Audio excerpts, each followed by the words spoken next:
Controversy. Mr. Al Stasic, what's up, my friend? It's been a while since we've joined the Facebook Live community on a topic such as this.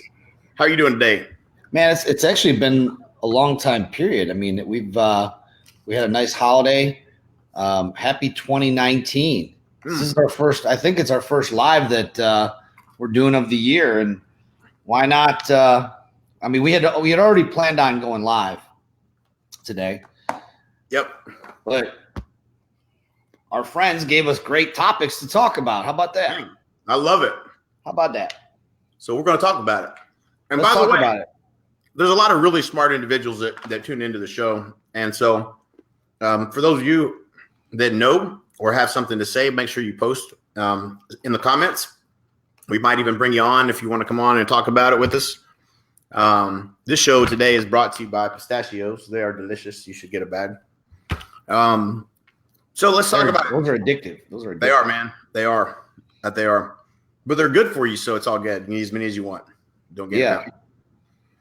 So Mr. Stasic, the news of the day today is Gary Keller taking back over the CEO role after 20 years not being in that position at Keller Williams. What does that mean? What exactly is going on over there at the empire known as Keller Williams? Well, in fairness, neither yourself or I have ever worked in that organization, and it is a pretty amazing organization in starting that off. And so I guess we could start off by saying that today's episode is really going to be just purely our speculation, and what we like to do on this show is to drill down to principles. So everything's surrounded around principles. We posted a couple of really great posts. In case you haven't read Notorious Rob's post he put up back in July, it's a great read. Jay posted it right below into the comments section. And what's the other link that you posted? The other one is the article just announcing that Gary is taking over the CEO role. Right. So, it's really interesting if you look at it, and it's kind of, I think it's kind of fun from our perspective because number one, we're at EXP, we're in a different business model. We're not trying to reinvent ourselves. We're not in, if you read through Rob's article and look at the 5 stages of decline, and his perspective of what he sees going on at Keller Williams, I think it's a very, very well written article on, from the outside, how crazy the approach the Keller Williams has is to shift and pivot to become a technology company. I don't care who you are or what size company you are. That is no small feat, guys. That's not, I think everybody recognizes this. We're not talking about, this isn't just saying, hey, we're going to start talking about rolling out a little bit of tech here. You're shifting an entire organization of how many ever employees that Keller Williams has to becoming a technology company versus being an agent, really training organization, I think is what you would probably call them. And there's going to be differences in the talent that you need to lead and execute on any type of a pivot of this nature. And I honestly don't know how well that's been going. I have no clue whether it's going well or not. I assume they were supposed to release some kind of technology, at the end of this past year. And from what I understand, there is no new tech that's been developed and delivered upon that was promised, at a previous mastermind, stuff like that or whatever. So yeah, I'm sure he's taking it back over for a number of reasons, but let's talk through some of that. I mean, what are the things that stand out to you? If you were to really looking at the 5 stages of decline, do you want to go into that article that Rob wrote? I think we can get into that. But I think where I want to go first is I want to talk about, a book that you and I really, really know well. I've read it about 3 times. I'm sure you have. And if you haven't gotten the book, if you're a leader of any sort and you haven't read the book, there it is, The Hard Thing About Hard Things by Ben Horowitz. It's an amazing look at the true decisions, the hard decisions that CEOs and leaders have to make on a daily basis.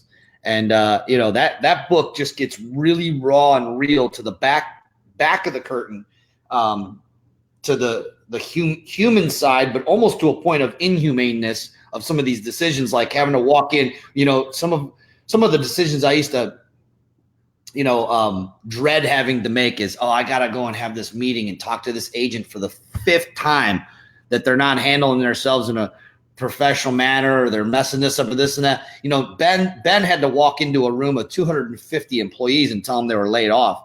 Right. Most of them he loved. And so that's kind of like the core of that book, is being able to callous your mind enough to make the really hard decisions. And what we started talking about is there's 2 types of CEOs that Ben Horowitz talks about. There's a peacetime CEO, and you have a wartime CEO.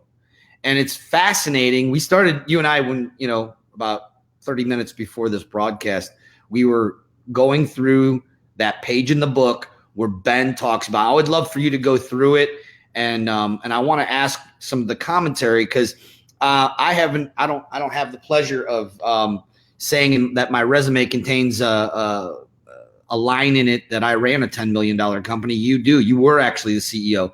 You had someone else running it at one point. You had to jump back in as CEO at one point, and have lived a lot of you have some scars, right? Oh, shit. Yeah, I got scars. You got scars. Yeah, I mean, I actually have some empathy. I have some real, true, genuine empathy for Gary Keller and this, and the things that he's trying to accomplish. And again, let's make no mistake about it. I am by no way comparing myself to have run in a company the size of Keller Williams, or being the CEO of a company that is done what Keller Williams has been able to do. But I think I have a perspective of, having gone through some similar things. Me and Michael were co-CEO for a period of time, which is another dynamic that was really interesting, working through getting clarity from our mentor on shifting to, me being CEO, Mike moving into biz dev, which was the right move. And it was really, the clarity of the responsibility is what happens when you know what you're responsible for, what your metrics are, and what you're driving, and what's important and that you're doing that relates to the company's goals.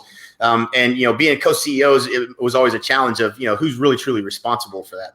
And so that really cleared things up and allowed us to move a lot faster. And of course, we were an Inc. fastest growing company for 6 years in a row. So we were growing fast and experienced some of these things. And we again pivoted to a technology company. So that pivot was when I read this book twice, and it wasn't the first time I'd written it. Read the book and listened to it on audio, but there's things that you're developing as your company is growing and becoming what you want it to become. And there's a peacetime CEO that is what I would refer to as the nice Jake Hinder, and then there's the wartime CEO, which is the Jake Hinder you don't want to ever F with. And having gone through both sides of those, this book was just really instrumental in helping me get through it. So I'm sure Gary's probably read it, but I think it just this kind of if this makes sense, I'm going to read through some of these, and you guys if this sounds like what is happening at Keller Williams, you guys make comments if you would agree. So peacetime CEO knows that proper protocol leads to winning. Wartime CEO violates protocol in order to win. Peacetime CEO focuses on the big picture and empowers her people to make detailed decisions. Wartime CEO cares about a speck of dust on a gnat's ass if it interferes with the prime directive. Peacetime CEO builds scalable, high-volume recruiting machines. Wartime CEO does that, but also builds HR organizations that can execute layoffs. Peacetime CEO spends time defining the culture. Wartime CEO lets the war define the culture. Oh, love that one. Peacetime CEO always has a contingency plan. Wartime CEO knows that sometimes you got to roll a hard 6. Peacetime knows risk, right? Peacetime CEO knows what to do with a big advantage. Wartime CEO is paranoid. Peacetime CEO strives not to use profanity. Wartime CEO sometimes uses profanity purposely. Peacetime CEO thinks of the competition as other ships in a big ocean that may never engage. Wartime CEO thinks the competition is sneaking into her house and trying to kidnap her children. Peacetime CEO aims to expand the market. Wartime CEO aims to win the market. Peacetime CEO strives to tolerate deviations from the plan when coupled with effort and creativity. Wartime CEO is completely intolerant. Peacetime CEO does not raise her voice. Wartime CEO rarely speaks in a normal tone. Peacetime CEO works to minimize conflict. Wartime CEO heightens the contradictions. Peacetime CEO strives for broad-based buy-in. Wartime CEO neither indulges consensus building nor tolerates disagreements. That's a really good one too. Peacetime CEO sets big, hairy, audacious goals. Wartime CEO is too busy fighting the enemy to read management books written by consultants who have never managed a fruit stand. Peacetime CEOs train her employees to ensure satisfaction and career development. Wartime CEO trains her employees so they don't get their asses shot off in battle. Peacetime CEO has rules like we're going to exit all businesses where we're not number 1 or 2. Wartime CEO often has no businesses that are number 1 or 2, and therefore does not have the luxury of following that rule. So when you read through that, you could look, you can read Rob's article, and you can say the 5 stages of decline certainly describe what it feels like Keller Williams is where they're at in their journey. Or you can listen to, you can read this book and you can see that, it looks as if Gary Keller is in a dogfight and he is taking back control of his company because it needs Keller Williams needs a wartime CEO right now. And that's what I think the takeaway is for me anyways. And of what we wanted to share. I thought it was great that you brought up that book because that book, I used to sleep with that book. Next to my pillow because I needed something to comfort me in those times of dealing with the things that you deal with in a pivot. And so, so it's very interesting, right? So what's your feedback on that, Al? My feedback is it's a great distinction. There's some of the things like in the comparisons that definitely do not match Keller Williams' position, like where they're at in the market. They're at number 1 as far as nationwide, as far as number of agents, and I don't know what the other statistics are, but they're at the top in that category. So that doesn't match it. The things that I started thinking about is there were a lot of agents commenting on posts on Facebook yesterday. A lot of smart agents, influential agents who were actually at Keller Williams that were happy about this move. And I don't know if they were happy just because Gary was stepping back into the seat, or if they were happy because John was out. I'm not speculating in one way or the other, but there were there were some cheers coming from the stands. Of course, right? It's like Steve Jobs going back to Apple. Right. So I just think that I don't believe that anybody really underestimates Gary Keller. If you do, you're probably living in a different world or in denial. The man's brilliant, but we've also seen a change. We've seen a change in his behavior. And I'm not saying this in a way that is a personal thing because I don't even know Gary personally. I've never met him, but his level of defiance and arrogance has gone up. But I believe that could be in result of switching and saying, "Look, man, it's wartime." You know what I mean? Like, he tried to pretend that these where Compass and EXP and all the emerging companies that are coming out there weren't a threat, because frankly, he probably should have said that. What else was he supposed to say? Was he supposed to stand in front of his entire company and tell them, "Oh, we're in trouble"? No, right. He's gonna stand defiantly because he's a badass, and that's what badass CEOs do. And I put a comment on a post, actually in Next Level Agents, which is a great group if you don't belong to it. And Cody had said, I was kind of comparing it to like, well, I felt that Gary's always been steering the ship. He's always been really CEO, other than having other people with that label on there. And he made a pretty good point. He said, no, he's been chairman of the board, and CEOs have specific roles and responsibilities. And that actually was sparking why I wanted to ask you, because we're all about roles and responsibilities. When I merged my team and went into EXP, and I recently merged with Matt Chase's team, and we merged the teams together, the first thing that we had to figure out before anything else was what are the roles and responsibilities from leadership to even employees. And we can't do anything else besides until we define what those roles are. What is your role and responsibility? So I'll be honest and tell you, I don't know what the role and responsibility and how that differentiates a a chairman of the board versus a CEO, right? I mean, a lot of things probably merge together, but it's going to come down to who's really driving the strategy is Gary Keller. So, the execution of that strategy is the job of the CEO. And so, right. I think, again, speculation, because I don't know, I'm sure somebody that does know could post on here, but if you, there were some things that were said that were just out of just not normal, in my opinion, just of what I've seen in the past at the masterminds and the family reunions of the past, and that were just abnormal.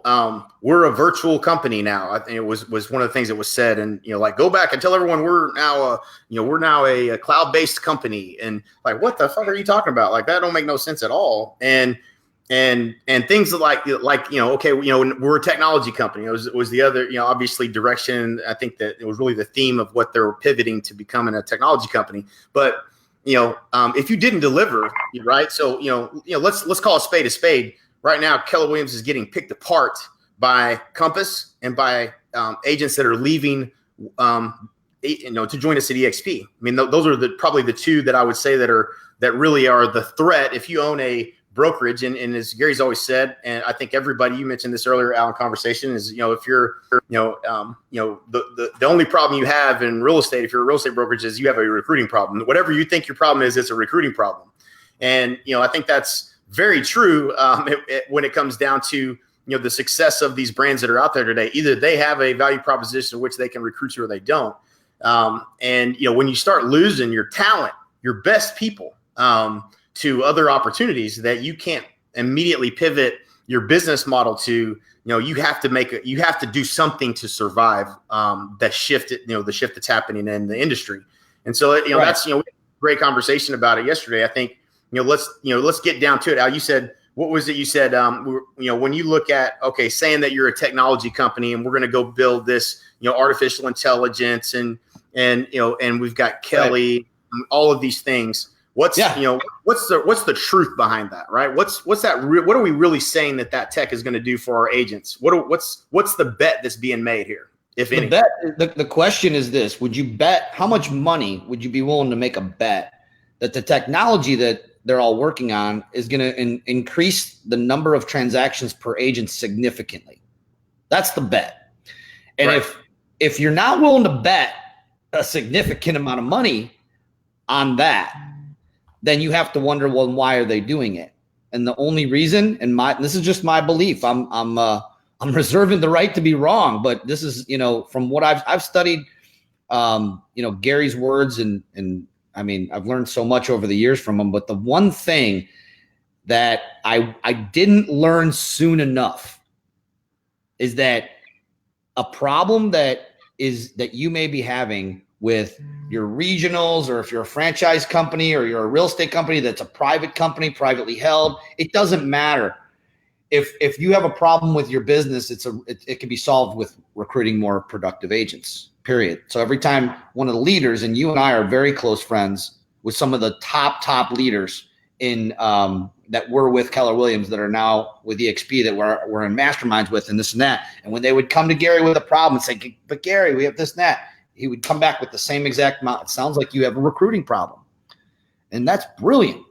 So in my belief, is it Kells? Or am I thinking Machine Gun Kelly? No, you're thinking of Machine Gun Kelly. I think it's Kelly. Kelly. Okay, so Kelly is, in my opinion, if it's not helping recruiting and retention, then it's going to be useless to Keller Williams. I don't believe it doesn't matter how many shiny objects that I've brought into my company, or any company for that matter, that have said, this is booming, that's increasing the average number of sales per agent. The only thing that I've actually seen increase the number of sales per agent is when you don't hire new agents, and you have a model such as like Remax, who I was with Remax for many years, helped grow my team through there before I went independent. And I love the model because at the time when I joined Remax, I was an agent that already had several years experience. I didn't need all the hand holding. I was ready to go.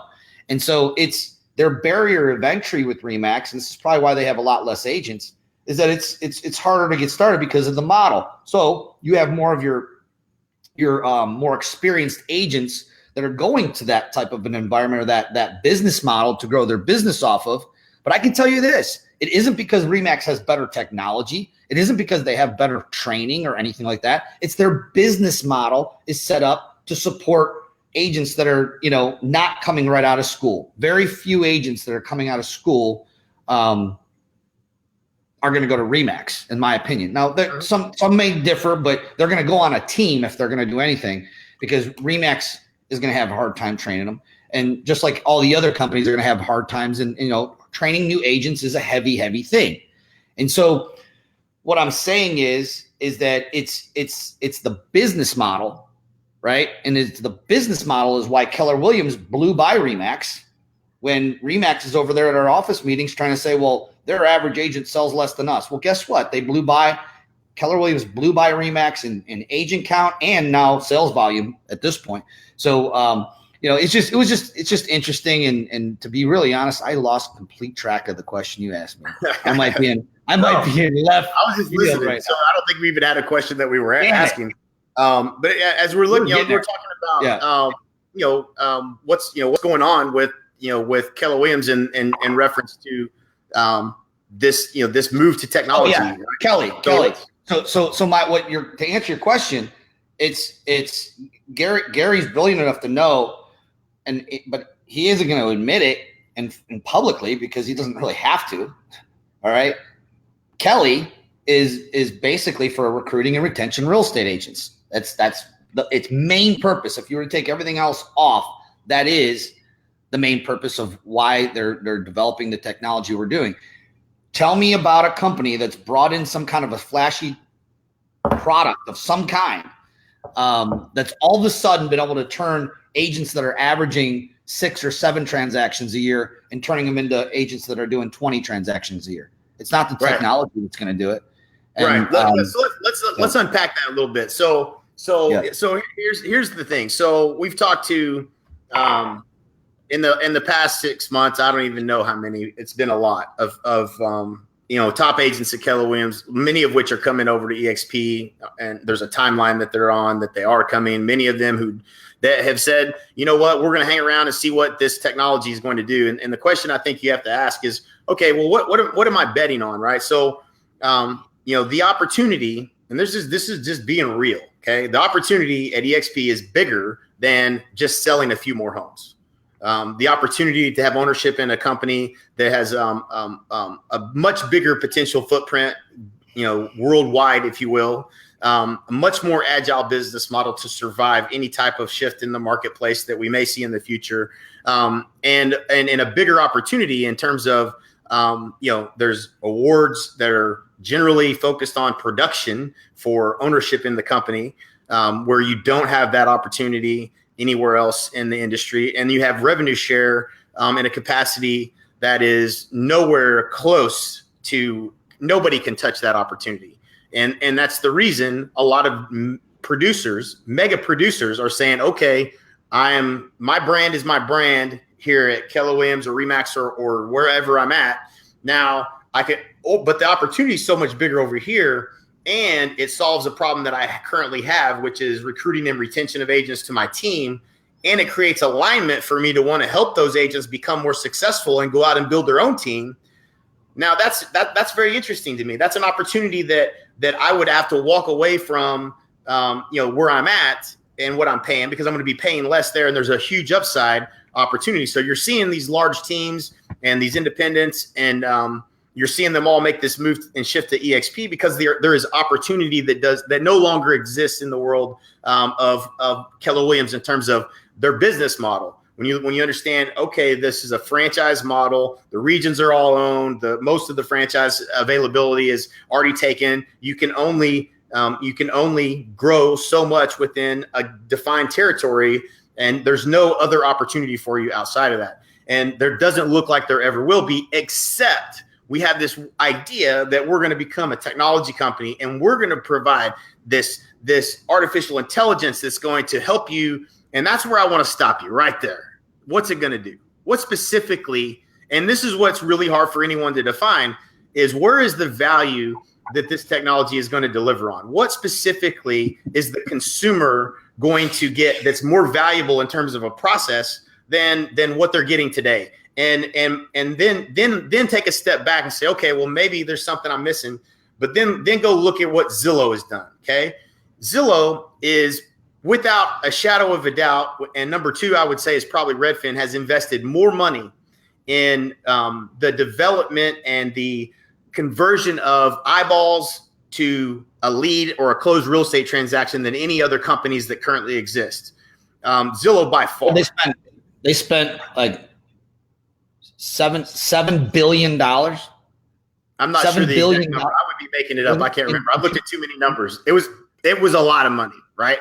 In the article that you posted down here, it was just under $8 billion in 2017 that Zillow's spending on technology. Right. So and they still aren't converting. To your point the other day, quite interrupting, they're still not haven't figured out how to convert leads at a higher level, spending all that money. Think about this for a minute. So what did we all do? Okay. So especially you teams that are watching this, you tell me if I'm missing something here. So we all went through the same situation. We bought online leads with our platform. We started with Tiger Leads and then Boomtown and now it's KB Core and Commissions Inc. and Market Maker and whatever other ones that are out there. We all started with, we built our teams, and then we had agents that we wanted to help do buyer transactions. So we didn't have to go do that anymore. We could focus on listings. That's how the team was born, which is part of our problem in the first place. But then we expected our agents to convert. And then at some point, and this was probably not that, I mean, this may have been 10 years ago. So we started doing the math and saying, what are you converting at? What percentage of your buyer leads you're getting from pay-per-click are converting? Man, mine are at 2%. Is that good? I don't seem very good. It seems like we could do better than that. And then for the last 10 years, we all with our team started trying to focus on agent productivity and trying to focus on the conversion rate within these platforms. And guess what? None of us nailed it. And again, if you did improve it, I can tell you this. If you improved, and I would love for anybody to post in the comments, what's the one thing that matters most if you want to improve the conversion of your leads? Doesn't matter what you think it is. There's really one thing, and that's the skill of the person that's on the phone talking to them. And if you disagree with me, I'll hear you, but I'm not sure that I believe you. Okay. I would say two things. I'm not going to disagree. I'll just add to it. It's skill and effort. Right. True. Yeah. There you go. Right. So what do we all do? We're like, God dang, these agents don't call their leads. What do? We go hire buyers agents, or we go hire ISAs, and we put them on the phone and we say, fine, then we're going to take all these leads away from you and we're going to manage the conversion because you're not doing it and you're busy and we want to help you. And in the back of our minds, we're just frustrated because they're not converting enough of the leads. But the reality is, that's what we're trying to do. And we're trying to get a higher conversion of the leads and money we're spending on all this lead generation. Now, on a much bigger scale, go look at what Zillow's doing right now. Okay. Zillow has done the same thing. They're moving further along in the value chain in terms of they basically this year announced they're taking back. Listen, y'all can't convert shit. We're going to take the leads and we're just going to give you the ones that are ready to talk to you because y'all clearly don't know how to convert leads the way that we could, which is extremely expensive for them to take on, which means that you're going to be paying a much higher cost per lead. But all they're trying to do is have a higher conversion of the eyeballs that they have that are coming to Zillow and doing a home search. If they give you 100 leads, you're going to typically convert 2 to 3%. That's how they actually sold you on it in the first place. If you go back and think about the presentation they gave you. Now today it's a little bit different. They're showing they're now taking on the inside sales part of the process. They're actually, if you really get down to it, managing the consumer experience of the Zillow brand. And they are managing that process and then giving you somebody once they're ready to talk to an agent. So the big question is the conversion, because it wasn't in their test that they had been doing. They were not converting at anything more than 3 or 4%. I've seen agents that have ran teams that have converted at 3-4%. The highest I've ever heard was 6%. And, there's a million different things that go into that, and variables that are involved. But my bet is, what you're betting on with technology is that there's going to be a technology that improves that process so much so that a higher percentage of those people are going to buy, and they're going to buy from you. That's what you're really betting on. And to me, I just don't see it. I just don't see that. I don't see if Zillow had as much money as they've had to do it and they haven't increased conversion of leads, then I don't see how artificial intelligence is going to make a significant difference in the conversion of those leads. It's truly going to come down to the quality of the agent on the phone. And even if you did nail the technology that somehow provided you some miraculous new way to convert these leads that Zillow hasn't figured out and that nobody else has figured out, then you got to get all your agents to adopt that technology in order for it to be of any value in the first place, which is an even bigger task considering your average agent sells 6 homes a year. So, that's and it's even harder to get your mega agent teams to adopt the technology that interferes with the way that they currently operate. So it's just a really, really tough fight that Gary's picked. And, I have mad respect for him. I think it's freaking awesome. I think, it's an agent-centric approach where we should all be for this, right? Like, he's trying to fight, the 800-pound gorilla that's really, the potential threat, in the industry of taking our commissions by creating a technology that's better. And I hope he's successful with that. I just think it's a really hard task to accomplish. That's kind of my perspective. What are your thoughts? What if it's a Trojan horse? And what this thing really does is it recruits real estate agents. Then he's got us all. He got us all fooled. That's right. Right. Yeah. No doubt. Man. No doubt. So yeah. No, I think you're spot on, man. You're spot on. And the other thing that we just haven't kind of talked about when it comes to technology, and it doesn't matter whether it's Kelly or like you had mentioned, it doesn't matter whether it's Commissions Inc. It doesn't matter. Remax had a CRM when I was there. Keller Williams has a CRM and a lead gen system that they have. Very little adoption, and so this doesn't go that deep just with companies that have low adoption rates on the technologies that they bring to the table, that they're investing millions and millions of dollars into. It's even with the technology companies who are selling to the open public. Mm-hmm. I remember, I can't remember who I was talking to. I don't know if it was a Red X person or no, I think this was back in the Leads Today days. Whereas how many people were buying the technology and never opening it for like a 30-day period of time. Right. They were buying, they were literally paying for this technology month after month after month. It was hitting their credit card, and then never opened it up. They might be spending $1,500 a month for that technology, and they still didn't log in and use it. You know what I'm saying? Like, you think you're going to roll out tech and that it's going to instantly get adoption? The other piece of this that nobody talks about is that you're also assuming that you're going to get the consumer to want to use your technology in order to gather some of this data. So, that's a whole nother animal. So how long did it take Redfin? Now, I do every time I use the Redfin app, I'll be honest, keep this on the down low, but Redfin's tech's pretty gangster. All right. It really is. It's clean. It's user friendly. It's always got the right shit that I want to see on it, except for garages. Somebody needs to put garages on houses, for the love of God. That's the only thing I care about, is how big is the damn garage, and it's not on any of the front end, things that you get to see, and nobody ever takes pictures of it. But that's just because I'm a dude. But outside of that, the tech's great, right? So, but it took them how many years now? I mean, how many hundreds of millions of dollars have they invested over how many years?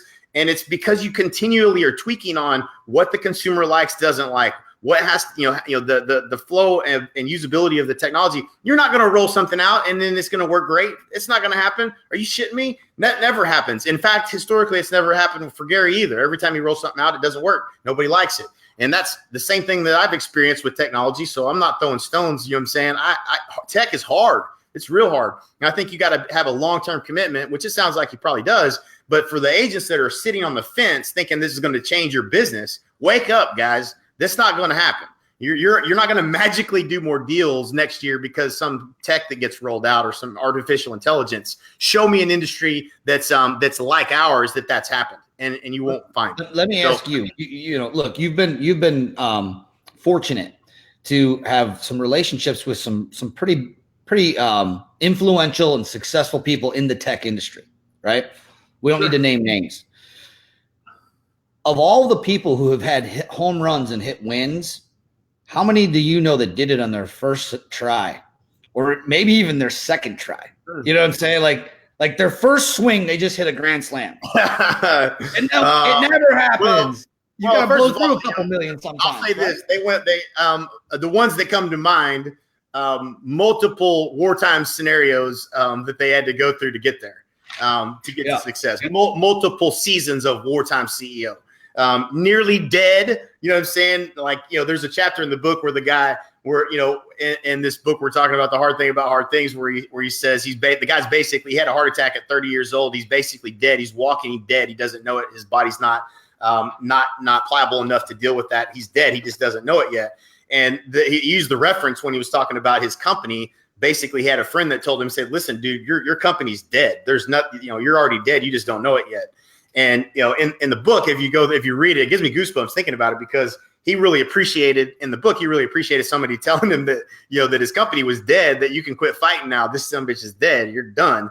Now it didn't stop him, and he did make it through, which was a 1 in a million chance that he was going to be able to find success. And the amount of layoffs and the hard stuff he had to go through to be successful was possible, but only with that mindset of being the wartime CEO, which is what I think is most interesting about this whole thing. Is, if I was a betting man, I'm gonna bet on Gary Keller as a wartime CEO. I believe that he has what it takes, that he ain't gonna give two shits. It's his company. He built this thing. This ain't even publicly traded. He owns it. He might have to go public to raise some money at some point, but that's almost it would be kind of crazy not to. You're a real betting man if you don't, but that's the opportunity that he has to make this work. I think he's got the right mindset. I think that as a leader, he has the ability to execute and to push. Tech's a different ball game, and I don't know Josh, but he seems like a sharp guy. But hopefully they can pull it off. I mean, it's just it's an interesting ball game. It'll get rougher before it gets better. The waters will get rougher before that. We'll have more these stories coming out, before and at some point there'll be more changes because you're pivoting an entire organization, and what roles and responsibilities it used to have are no longer as important. So you have to make tough decisions. Let people that have been with you for years and years and years go. You got to that lead entire divisions of a company that you thought would always be the focus, that are no longer the focus, and you have to ignore and shut down. I mean, that's tough stuff right there, man. He's a bigger man than I would want to be right now, getting in those shoes. No, thank you. Yep. And Nick Bailey, in more CEO news, Nick Bailey looks like he's going to pass the reins of Century 21 over to another internal person, I think, and move from New Jersey back to Colorado. And this is no slam on New Jersey. New Jersey's awesome, but Colorado, anybody that knows me, it's definitely my top 2-3 states in this great country we live in, and I absolutely love it. And that's where Nick was from. That's where I got to meet Nick when I was with Remax. He was I don't know if it was a regional director position, but he was great. He was young, he's coming up in the industry, and it was really cool to see him get that role of CEO. But I think he lasted about a year, and I read the article. I don't know if you got a chance to read it, Jay, but his kid said to him, it was right around the holidays, might have even been Christmas Day. His kid said to him, "Dad, when are we going to go back to how it was in Colorado?" And he's like, "What do you mean? You don't like New Jersey?" And he's like, "No, I like New Jersey. I just like you around more." And he said this in the article, and he goes, "I knew right then and there I needed to resign, and I needed to go back to Colorado." And Nick knows life by strategy for sure. So I wish Nick Bailey, he's a great guy. I think he's about my age, maybe a little bit older, not much, right around that mid-40s age. Good for him to start creating his life by strategy, and dipped out of that. He's going to be like, I'm dipping out. See ya. And what a great experience too. You know what I mean? Like, to be in that role, and I mean, honestly, you didn't get dealt a very great hand. I mean, I'm sure he probably bleeds gold, what I'm saying, as far as Century 21 goes. But I mean, like, of all the models that are just destined for dying, you're being nice right now, right? I'm trying to be politically correct, But that's a tough model to try to survive. Well, he went from Remax to Zillow, and from Zillow to Century 21. Right. To rebrand it, and I don't know if he was successful or not. What I can tell you is that I'm talking about a half a dozen Century 21 franchise owners who are with their attorneys trying to figure out, how to get over to EXP, and that's all I'll say about that. So, but good for Nick. Wish him all the best. Great guy, and I hope I see you, Nick, somewhere in Colorado, snowboarding on the slopes, because we're gonna, I think, be there next month, February. We got a good little conversation going here. Kelly Stevenson asked a question. First of all, Scott Gregory made a good comment too. Is like, what are we supposed to do? Sitting around waiting for the tech that may never come. And here's the other thing, guys. Like, even if there was something that was developed, I mean, you guys, I don't know, maybe I just see it differently, but you look at where the money's being invested in, and go to CB Insights, sign up, pay for a membership, and pay attention to where money gets invested and follow the money. The money's now being invested into the agent tech, the agent-centric models in the industry, whereas 2 years ago, the money was being invested into the companies that were going to disrupt us. You look at all of the things that we've seen in the past, with Redfin coming in and being positioned as a discount model, a tech brokerage, they kind of abandoned their whole philosophy, and they're basically like the world's most expensive brokerage that's not profitable. Their stock's getting murdered right now, and probably rightfully so. That's all they got, but they don't know how to leverage that to build a brokerage even. So you've got all these companies and all these things that have happened that you can kind of point to. What is what you do know is this: if somebody creates some phenomenal technology, and you got 200,000 agents at your company, call it Keller Williams, for instance, then there's still 800,000 agents you could sell something to. So what do you think happens? Well, of course, there's going to be money invested into somebody building that same tech and selling it to the other 800,000 agents. You're not going to have some distinct advantage. If you do, it won't be for long. So, and again, it's just saying, anyway, that's what you're waiting on, and you're hoping that's going to change your business and it's going to create a new life for yourself. You're not thinking about, all of the things and the pieces to the puzzle, and, you might as well just, pack up your stuff and come play with us. It's a way more fun over here. So, that being said, it is so much more fun. I was just going to say that, and on top of everything you just said, EXP ain't going anywhere. And we're continuing our growth, and we're going to continue to grow, and we will be at the top. Mark my words. And so there's that you got to deal with, and so everything that you just said, and then there's that. And the one other thing, since we've been starting the conversation off on Gary Keller, another thing that he did brilliantly, and he did it early on, was I think he understood one thing. He understood that the profit share opportunity was not going to be an opportunity. It was big at the beginning, and it wasn't going to be a forever thing. And he pivoted and made sure that he was, they were a training company and that they were known for training. And he started selling coaching, which is something about selling coaching. You know a thing or two about that, don't you, Mr. Keller? I do. Yeah. I do. And so you got a bunch of agents that you can position as your first step is to pay us for this coaching. That's a really good add-on to your business model, is what that is. Yeah, it is. And so, nothing but props, but it doesn't take away from the fact that we have all of that, and yet we still have an opportunity. And the opportunity that existed maybe 20 years ago with Keller Williams is here right now. So let's talk about it. Let's talk about that. Let's talk about it. Yeah. So the revenue share opportunity is again, it's just something that doesn't exist in any other model at the capacity it does here. And because it's revenue share, because it's off the top, which is what's, extremely unique about it. It's a very noble number. It's not, there's not a lot of guessing that goes into that. As far as that opportunity goes, you can sell more houses if you want to. That's great. But are you building a passive income? Are you creating any wealth? Are you creating an exit? Man, I don't know. I feel like I talk about it all the time, and hopefully everybody's heard it by now. But obviously not, because we're still at 16,000 agents and not at 150,000 agents. On the. But it's about our buddy Dan. The story comes down to our buddy Dan. Mm-hmm.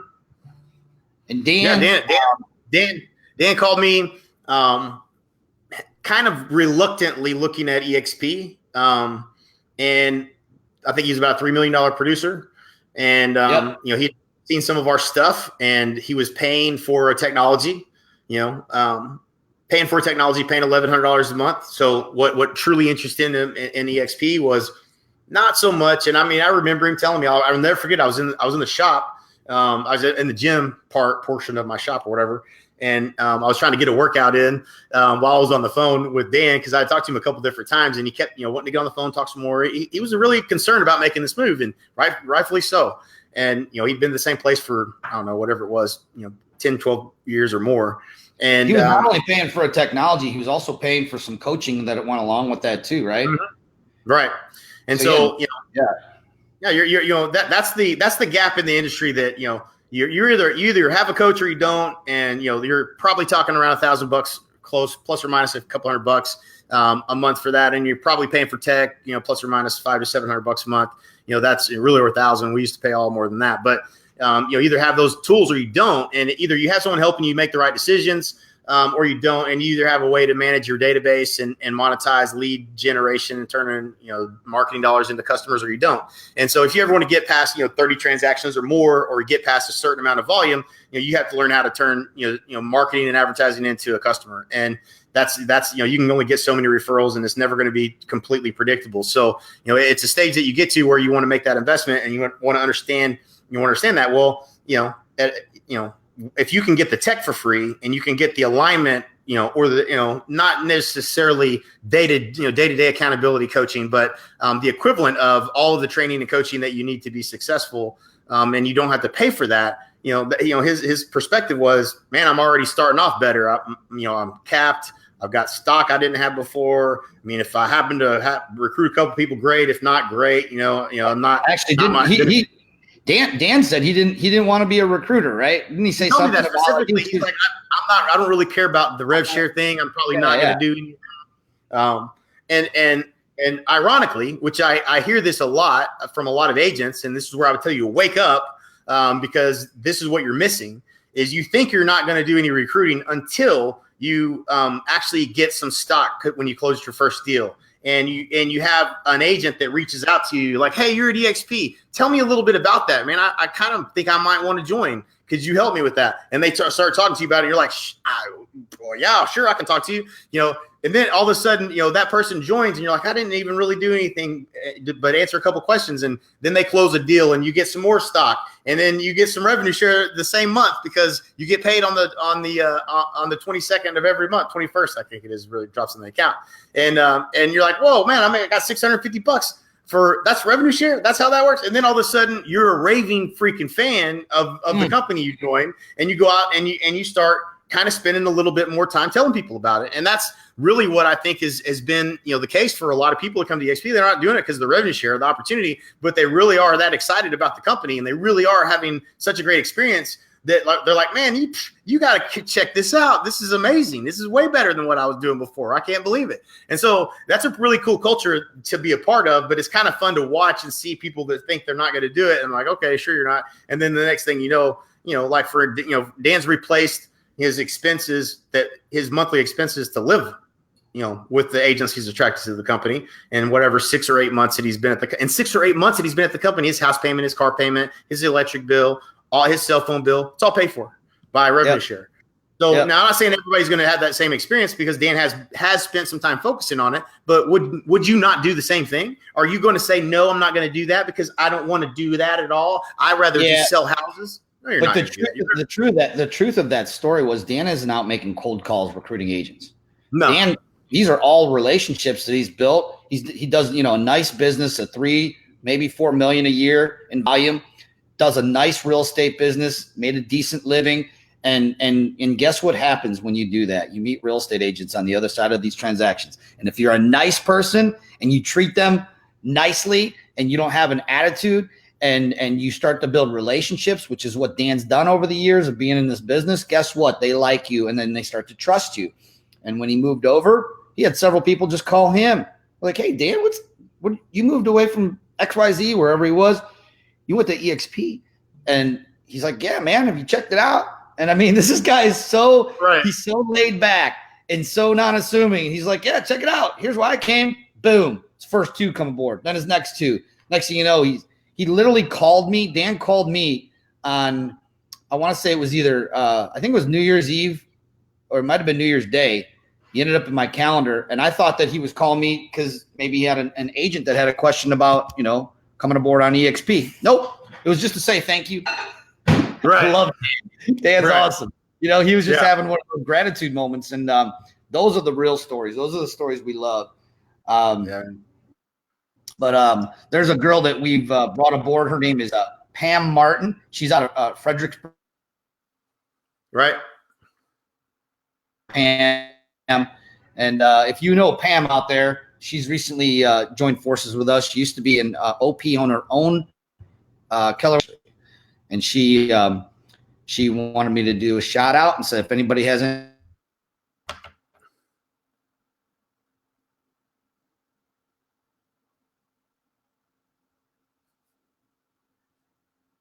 We lost Al.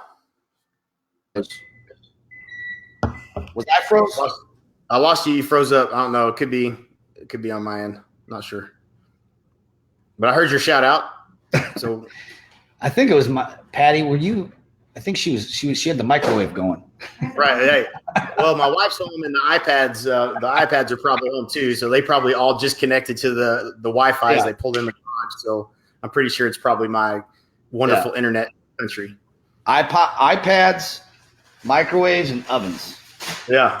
Messes it up every time. Damn Technology. All right. So everybody cheer on America's team this weekend. Going to Los Angeles to beat the Rams. That's a big hopeful statement. Just be glad you're not the kicker for the Chicago Bears. That's what I would say. Terrible stuff. But anyways, hey, been a good call today. Next week. I'm going to see you next week, right?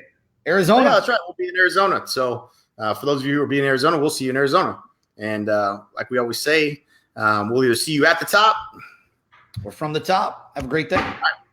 Peace out. Have a great day. Thanks for tuning in.